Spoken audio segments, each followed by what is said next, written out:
All right, welcome back to Uncut Never Filters. This your boy Phil. You got your boy Nick and your other boy Tim. We're here to review Penelope Rio.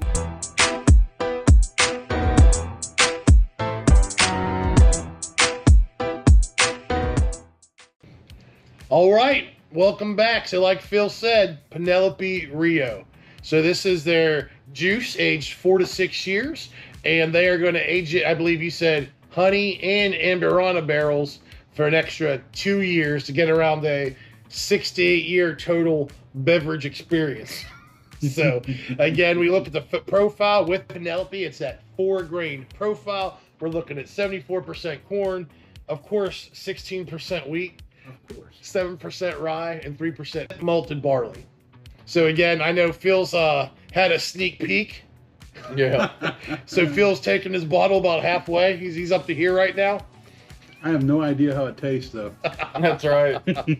But when I think Amberana barrels, I've only had one other one, and it tasted like Christmas Day. The one I've had was the Road 1 Amberana finish, and it tasted like cinnamon apple oatmeal. That thing tastes like that sounds fucking good. breakfast. So let's see if this one lives up to that palate. So let's go in on the I'm nose. excited. Cheers. Cheers. Cheers. You're excited. Phil brought his cleanup towel. I know, that's right. Can you throw that through a window? Might be able to stand up by itself after the end of this filming. Yeah. So again, you got the Amberana coming through on the cinnamon. That's a cinnamon bomb. Oh, all day. Like a sweet cinnamon though, not like a hard cinnamon like on a lot of them. Just So not sweet. hey, but hey. Yeah. Hey. Hey.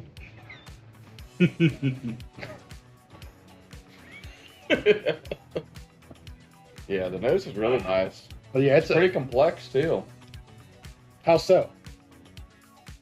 The Amberana's coming through, but now I'm starting to get a lot of the honey forward on it too as well. That's The great nose. though. Absolutely, I get that. Some sugar, but the honey all day long. Yeah. You can tell it's a honey barrel. It's hitting me. Well, enough of that foreplay. Let's go on the palate. Yeah, let's get in there. Cheers. Cheers. Oh yeah. That's good. That's really good. Jesus Christ. It's very Yeah. smooth too. I'm upset I passed on this bottle. I'm a little bit disappointed in myself. So we're getting ready to go to Kentucky, I think, what, 9 days from today? Yeah, Mhm. Penelope is one of those strange ones, I think, because they have so many offerings, I feel like, and so many different types of barrels and bottles. And I know that we've had some that we've really enjoyed and some that we really have not enjoyed. So you never know when you come across one, right? It's Yeah. definitely was the move to get this because this one's a banger. But I remember I got the Architect, not too long ago with the French oak staves in it. And wasn't a fan of that one, but it shows the kind of the complexity of Penelope as a distillery to be able to produce all these different types. It's not like they're just focused down one path. They do branch out a lot and try to their hands in a lot of different methods of making the bourbon, and this one is definitely a banger. Yeah, it's part of their Cooper series, right? So you have like the rose cask finish, a couple other ones, but for me, you're always gambling when you're finishing shit in honey barrels. We had that one Ragged Branch Ragged Branch. honey yeah. fair. It was like dipped in honey barrels. That's what that one tastes like. I'm sorry. If you were but- gonna eat, you'd want to eat those. I tell you. Oh, you definitely want them at least dipped in honey first. At least. I was gonna say ranch, but you're right. Honey's sweeter. Yeah, right. Say a prayer for us. Tough. It reminds me almost of a little bit of a mead nose because of how forward honey it is. Not really not even a medium finish, but it's a short finish. Yes. Again, lower proof. I would call this the perfect after dinner pour. Well, this is nice, light, low proof, not desserty in a bad way, desserty in a good way. Desserty can be too sweet, it turns you off, but that's a very good pour after any meal. I mean, that's a perfect desserty pour right there. That's a banger. Anybody get the cinnamon toast crunch I've been getting on it? And I still taste it, and that's why it's dropping down quick. I've only had it about, a week. I found it. I found it hunting my local ABC stores in Virginia.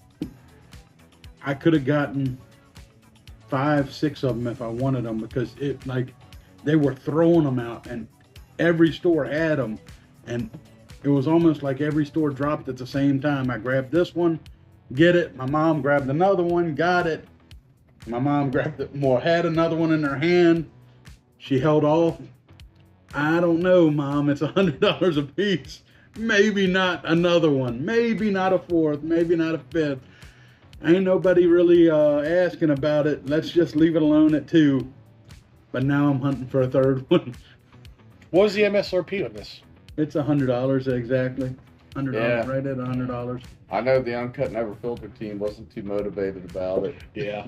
Especially. Anyway, so we love it, right? I think it's a delicious pour. It's a I great like it a pour. lot, I yeah. enjoy a lot. $100. Buy bar pass. Phil, lead it off.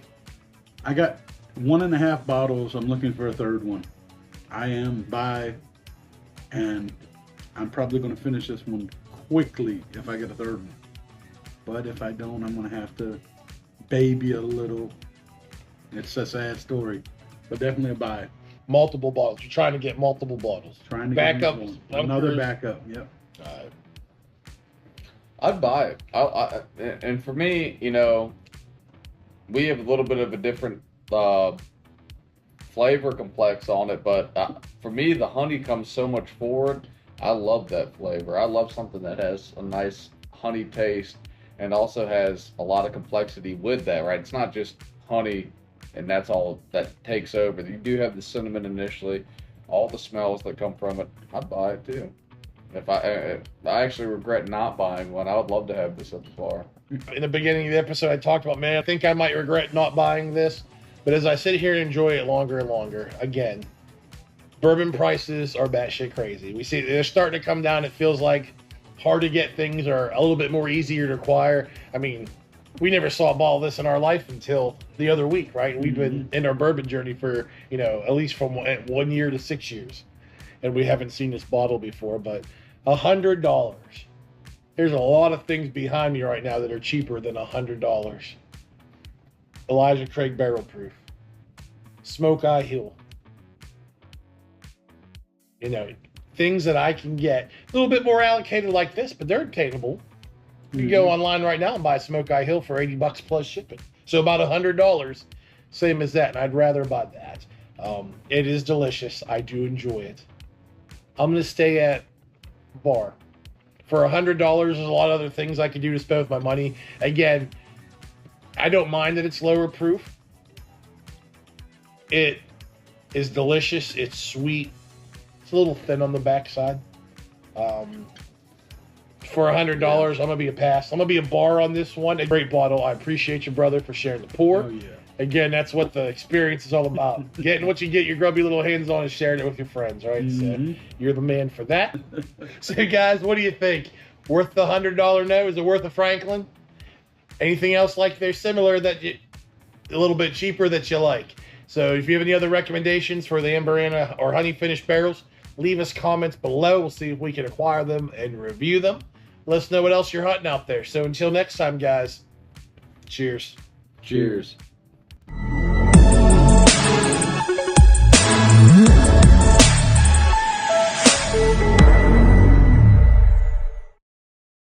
Just quickly. You didn't need to open your mouth. Nobody gave that instruction. Yeah, why'd you open your mouth? Jesus Christ. I take it back. Edit it out of the video. Sure, I'll edit it out.